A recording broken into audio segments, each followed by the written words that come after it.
Pray for me. Pray for me. My mental health relies on Wednesday. Everything there. We have Arsenal going into Etihad, and I've been praying to God every night. Please let these lads get the win. The league is on the line, basically. Everyone has acknowledged it. The winner here will basically win the league, and to be honest, I semi-agree with that. I believe if Arsenal win, I don't think it's a guaranteed win for Arsenal to win the league, because then they play Chelsea and they play Newcastle, and it's like, yeah, there's no guarantee they'll get 6 points out of that. I think they'll get probably 3 out of that. And then City has a game in hand.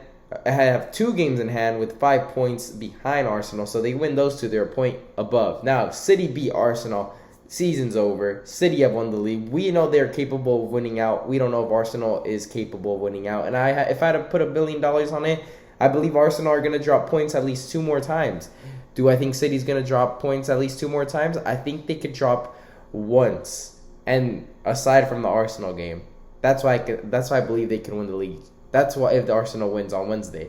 But it's not a for sure thing. But if City win the game on Wednesday, City won the league. Don't even trip. Arsenal just focus on Champions League next year.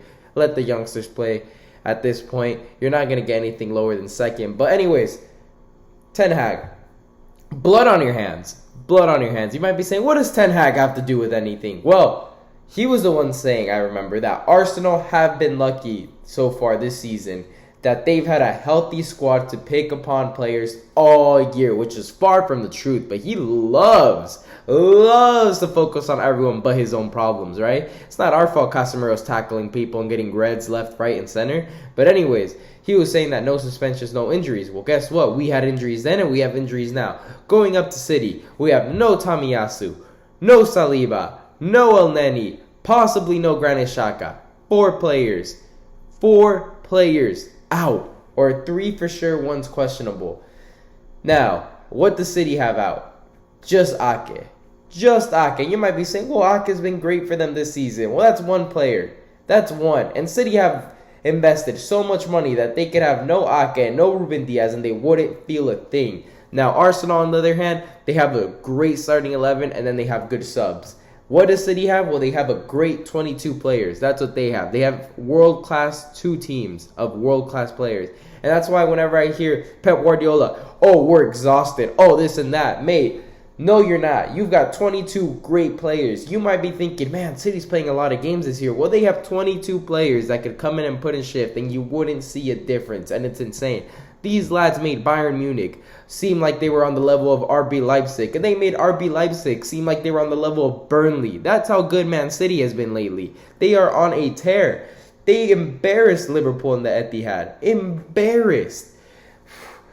You know, the last time City dropped points was again, I don't even know. I can't even remember. I think it might have been Southampton when they lost in the Cup, not even dropped points.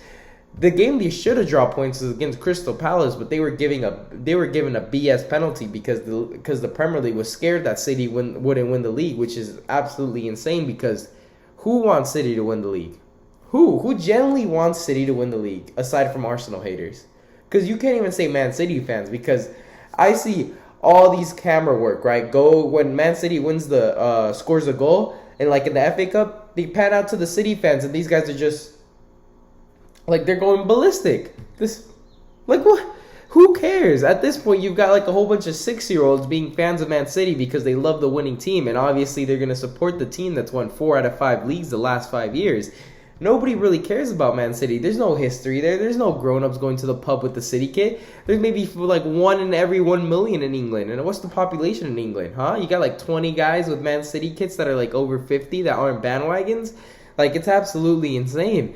Now, if Arsenal were to win the league, they have one of the biggest fan bases. You know, Man City does not have one of the biggest fan bases. Like I live in America, right? And I never see Man City kits. I never see him. I see Arsenal kits. I see United kits. I see Chelsea kits. I think I've seen more Tottenham kits than City kits. Like Liverpool kit, everything, I do not see no City kits. There's rarely anyone is saying, man, I really hope City win the league. No, nobody cares about City. And then Pep Guardiola, you know, this guy, he's the type of manager who was crying out, oh, we need the fans here. Like, mate, You have no fans. Who are you calling out for? You talk like what? Like get out of here, man. But man, I already know Pep Guardiola right now. He is on a treble hunt, and I honestly can't wait to absolutely give him no credit for it because you might be saying, how can you not give Pep Guardiola credit after he wins the treble? Because I'm very certain he's gonna win the treble. Because City's problem was last season was they had no number 9, right? And, they ended up paying for it because against Real Madrid, they had some key chances. They blew, and then they choked. Now, this year, they went from no number 9 to the best number 9 in the world. That's literally what happened. Absolutely disgusting. So, now they have Haaland, and Haaland's going to go up against Rob Holding. Okay, and I already know... Every time I wake up from sleep, I always have that dream that Rob Holding, just pushes Haaland from behind, gets his double yellow, and then we're on to 10 men, and then City destroys us 4-0. That's literally the dream. I always wake up like, oh, thank God. But man, I already feel it. It's there. I get this these goosebumps every time when they're like, ooh, Rob Holding's gonna choke. Yeah, he probably is. He's this man was playing like once every 20 games, and now he's up against Erling Haaland. Like, wow, shit, like we lost. But anyways, am I confident though?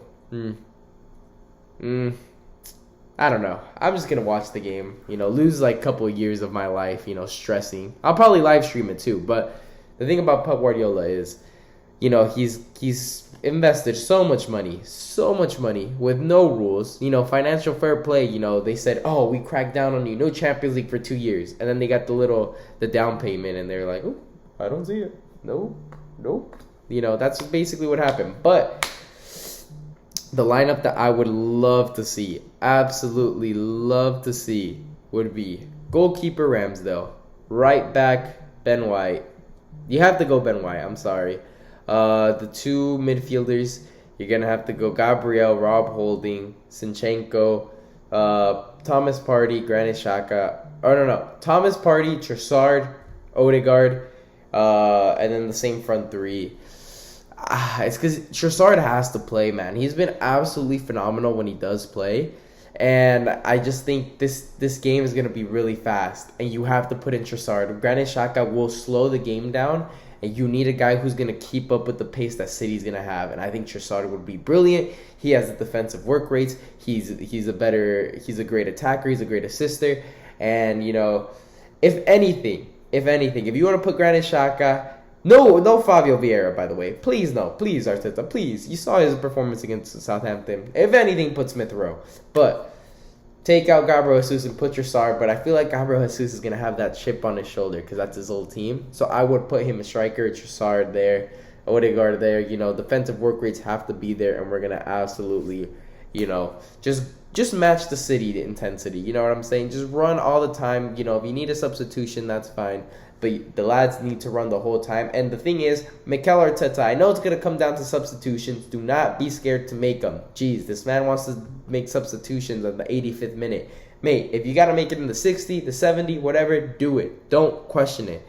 Anyways, leave a like and subscribe. And, I'm going to give you my score prediction. 3-2 Arsenal. Sorry. Anyways, leave a comment down below on your score prediction, and thank you guys for watching, and pray for me, lads. Pray for me. I also got the Cavaliers after.